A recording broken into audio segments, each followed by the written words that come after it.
बिस्मिल्लाहिर्रहमानिर्रहीम। अस्सलाम वालेकुम स्टूडेंट्स, उम्मीद है आप सब खैरियत से होंगे। आज की इस वीडियो में हम चैप्टर नंबर 7 के एक्सरसाइज 3 को कंप्लीट सॉल्व करेंगे। ठीक, क्वेश्चन नंबर 1 जो कि आप देख सकते हैं, convert the following two month. Convert कर देनी है आपने, बदलना है इनको, जो कि आप देख सकते हैं ईयर्स में दिया हुआ है, साल में 9 ईयर्स 4 ईयर्स करके, तो इनको आपने बदलना है टू मंथ। मंथ में आपने बदल के लिखना है। ठीक, तो उसके लिए हम पहले भी सीख चुके हैं कि जब भी यूनिट्स को आप चेंज करना चाहते हो, कन्वर्ट करना चाहते हो, तो फिर उस सूरत में आपने मल्टीप्लाई कर देनी है अगर ग्रेटर से कम में कन्वर्ट कर रहे हो तो। ठीक, जैसे कि आप जानते ही है कि ईयर, एक साल जो है वो एक मंथ से, और एक मंथ जो है एक दिन से ग्रेटर ही होते हैं।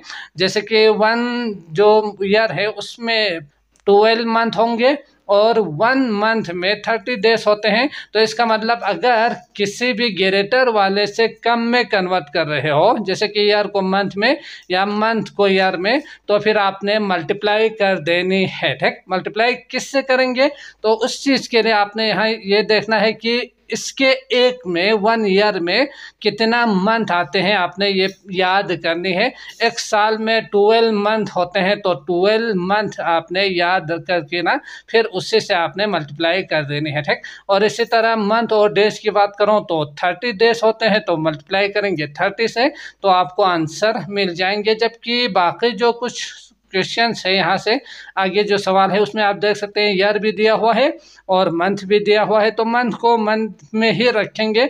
बाकी इसको कन्वर्ट करके यानी मल्टीप्लाई बाय 12 करके फिर इसको इसमें शामिल करेंगे तो आपको आंसर मिल जाएंगे। ठीक, तो ये चीज़ याद रखेंगे। बाकी इजीली आप मल्टीप्लाई करके आंसर निकाल सकते हैं। तो 1 बाय 1 इनको सॉल्व करते हैं। तो क्वेश्चन नंबर 1 सॉल्यूशन लिखेंगे। लिखने के बाद पार्ट ए आप देख सकते हैं 9 ईयर्स दिया हुआ है, तो इसके लिए आपने ये देखना है कि 1 ईयर में कितना मंथ, यानी जिसमें कन्वर्ट करनी है उसमें कितना आते हैं, तो 12 मंथ होंगे 1 ईयर में। ठीक, तो इसको लिखेंगे। लिखने के बाद आपने मल्टीप्लाई कर देनी है, क्योंकि ईयर ज़्यादा है मंथ कम, तो ईयर से मंथ में कन्वर्ट करने के लिए मल्टीप्लाई कर देंगे। ठीक, अब मल्टीप्लाई करके आंसर निकालते हैं। तो 9 ईयर के लिए 9 मल्टीप्लाई बाय 12 कर दूंगा, तो 12 9 108। ये आपको याद ही होगा, अगर नहीं तो इस तरह से 12 और 9 आप इस तरह मल्टीप्लाई करके आंसर निकालिएगा। तो 9 2 द 18, 9 1 द 9, 1 कैरी था तो 10, तो इसका मतलब 108 मंथ होंगे 9 ईयर्स में। समझ गए, तो मंथ इसका आंसर आप लिख सकते हैं। इसके बाद अगला 4 ईयर है, तो दोबारा से ये लिखेंगे। लिखने के बाद 4 को मल्टीप्लाई कर देंगे। किससे मल्टीप्लाई करेंगे, 1 ईयर में 12 मंथ आते हैं, तो 12 से मल्टीप्लाई कर देंगे। तो 12 चौके 48, यानी 4 10 40, 4 11 44, 4 12 48, जो कि आपको याद ही होगा।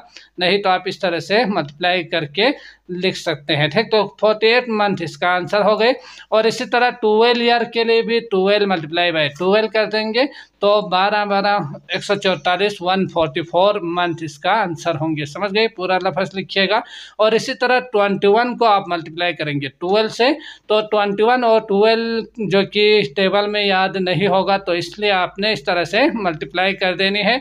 2 1 द 2, 2 2 द 4, 1 1 द 1, 1 2 द 2, तो यहाँ से आप प्लस कर देंगे, 2 आएंगे 5 2, तो इस तरह आप देख सकते हैं 252 मंथ होंगे 21 ईयर्स में। समझ गए, तो ये रहा आपके पास आंसर।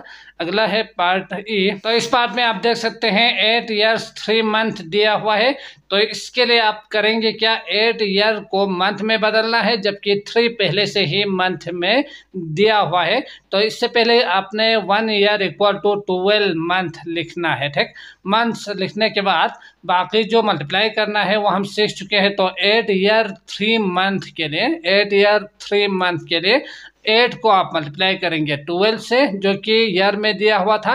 बाकी जो 3 है इसको आपने इसमें शामिल करके लिखना है। ठीक, तो 12 और 8 को आप इजीली मल्टीप्लाई कर सकते हो। 8 10 80, फिर 88, फिर 96 होंगे, तो 96 प्लस 3 करके 99 आंसर आप लिख सकते हैं मंथ में। समझ गए, तो ये मंथ पूरा लफ्ज़ आपने लिखना है।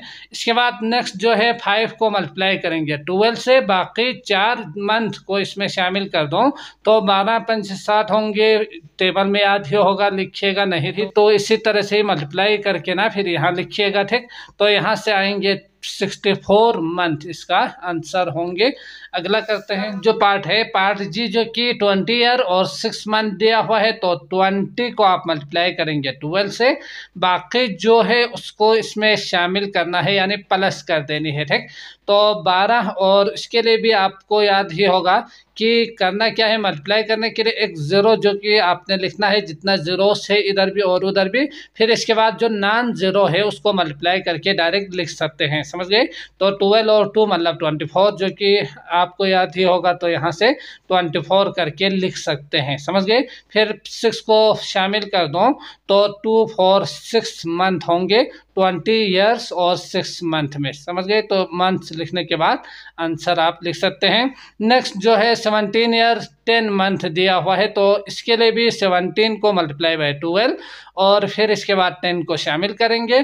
तो यहाँ से 17 और 12 इस तरह से मल्टीप्लाई करेंगे तो 7 दूनी 14, 2 अंदर 2 और 1 कैरी था तो 3, और यहाँ से 1 के साथ मल्टीप्लाई कर रहे हैं तो इसी के बिल्कुल सीधा नीचे 7 1 करके आप लिख सकते हैं, ठीक। प्लस कर देंगे तो 7 8 9 10 0 1 कैरी, तो यहाँ आएंगे 204। फिर बाकी जो 10 बचा था वो भी आपने इसमें शामिल करना है, ठीक। तो नेक्स्ट जो है 30 को मल्टीप्लाई करेंगे 12 से, फिर जो 11 आगे है इसको इसमें शामिल कर देंगे। तो यहाँ से क्या करेंगे, मल्टीप्लाई है एक ज़ीरो आप लगा के ना, फिर 12 को इसके साथ मल्टीप्लाई कर देंगे तो 12 36 36 लिख के 11 इसमें शामिल करेंगे, ठीक। तो 360 70 71 यानी 371 मंथ होंगे 30 साल और 11 महीनों में, समझ गए। तो ये रहा आपके पास आंसर। अगला पार्ट करते हैं। तो यहाँ आप देख सकते हैं पार्ट जे 29 ईयर 7 मंथ दिया हुआ है। तो इसके लिए 1 ईयर इक्वल टू 12 मंथ लिखेंगे। लिखने के बाद 12 से आपने मल्टीप्लाई कर देनी है 29 को, फिर इसके बाद बाकी जो 7 है इसमें शामिल कर देंगे, ठीक। तो 29 को 12 से मल्टीप्लाई करने के लिए आप 9 टू द 18 2 टू द 4 और 1 कैरी तो 5 और 1 के साथ मल्टीप्लाई कर रहे हैं तो इसी के बिल्कुल सीधा नीचे यहाँ से लिखना शुरू कर देंगे जब तक कि ख़त्म ना हो, ठीक। तो यहाँ 2 डिजिट था 9 2 लिखेंगे, प्लस कर देंगे 8 और 9 प्लस 5 करेंगे तो 9 10, बाकी 5 में से 4 बचेंगे तो 14, समझ गए। तो इसी तरह से प्लस जल्दी आप कर सकेंगे। 2 और 1 तो 3, इसके बाद 7 को अगर मैं इसमें शामिल कर दूं तो यहाँ आप प्लस करके लिख सकते हैं, समझ गए। तो ये 7 और ये 8 एक ज़्यादा है तो आपने 7 का टेबल 7 1 द 7 7 2 द 14 करके फिर एक ज़्यादा है तो 15, समझ गए, इसमें शामिल करेंगे तो जल्दी से आप 15 करके लिख सकेंगे, ना कि गिनने की ज़रूरत है, समझ गए। तो यहाँ से 1 इसमें शामिल कर दो तो 4 5 और यहाँ से 3 नीचे आएंगे तो इसका मतलब 355 मंथ जो है वो आंसर होंगे। और इसी तरह 15 को मल्टीप्लाई करेंगे 12 से, प्लस करेंगे 11 तो यहाँ से आएंगे 15 मल्टीप्लाई बाय 12 करेंगे क्या 15 टू द 30 और 15 1 द 15 होंगे तो यहाँ से करेंगे क्या 5 6 7 8 और 1, समझ गए।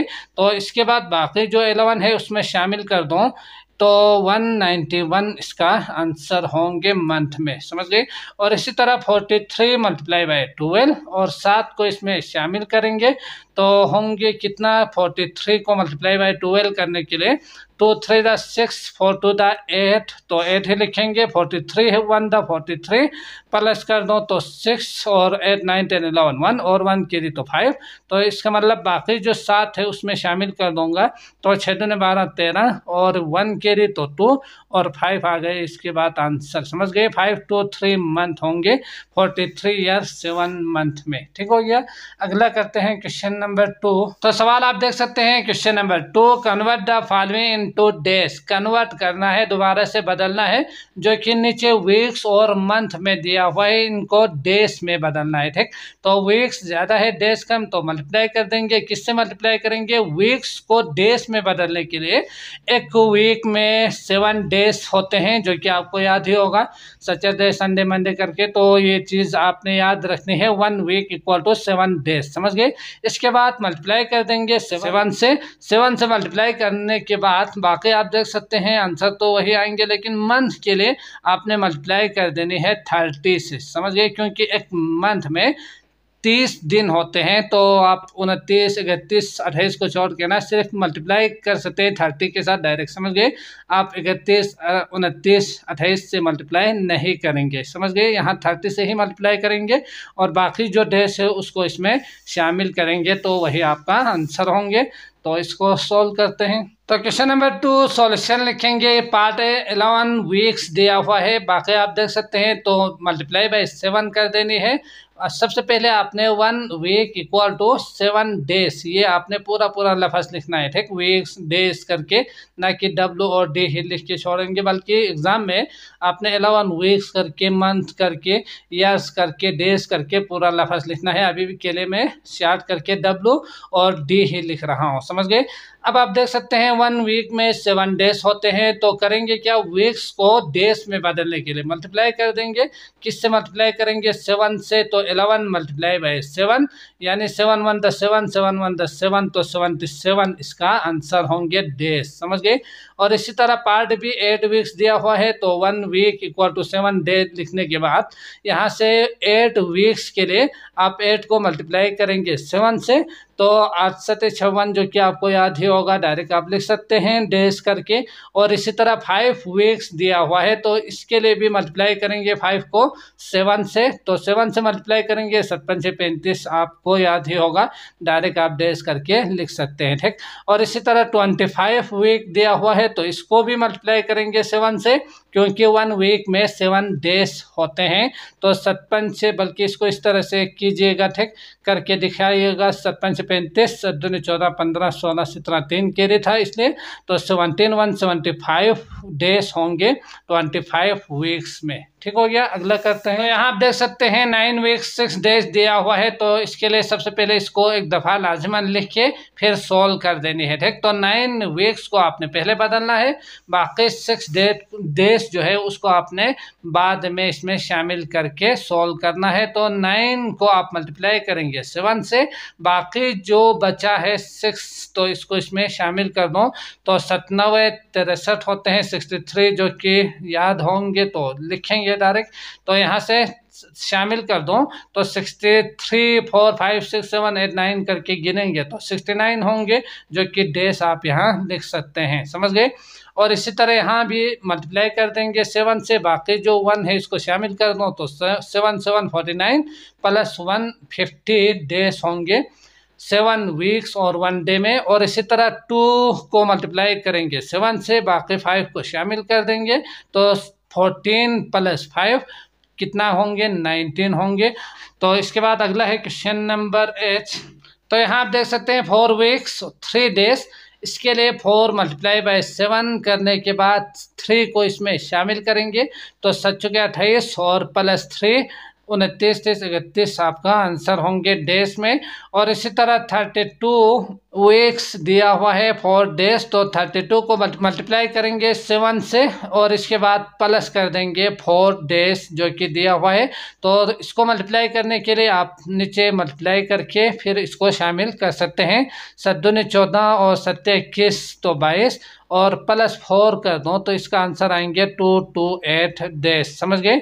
और इसी तरह 27 मंथ जो है और डेज, तो अब आप देख सकते हैं यहाँ से आपने 1 मंथ के लिए 30 डेज होते हैं, इसको याद रखनी है। ठीक, तो मल्टीप्लाई करना है किससे? 30 से, क्योंकि पहले वीक दिया हुआ था, तो 1 वीक में 7 डेज आते थे। इसी तरह मंथ को डेज में बदलने के लिए 1 मंथ इक्वल टू 30 डेज लिखना है। ठीक, तो यहाँ से लिखने के बाद मल्टीप्लाई कर देंगे 30 से, और इसके बाद बाकी जो 3 है इसमें शामिल कर देंगे।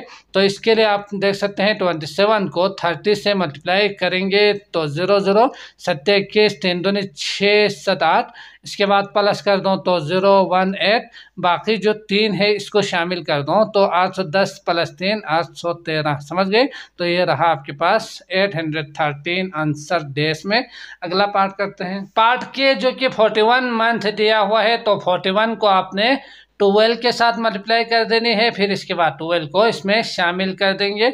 तो यहाँ से 41 मल्टीप्लाई बाई 12 करने के लिए जल्दी से हम इसको सॉल्व करते हैं। ठीक, तो 2 1 2 4 2 8 1 और 4 नीचे आएंगे क्योंकि 1 के साथ मल्टीप्लाई कर रहे हैं इसलिए। तो 2 8 9 और 4, बाकी जो 12 है इसको शामिल कर दो तो 490 100 यानी 500 504 इसका आंसर होंगे डेज में। समझ गए?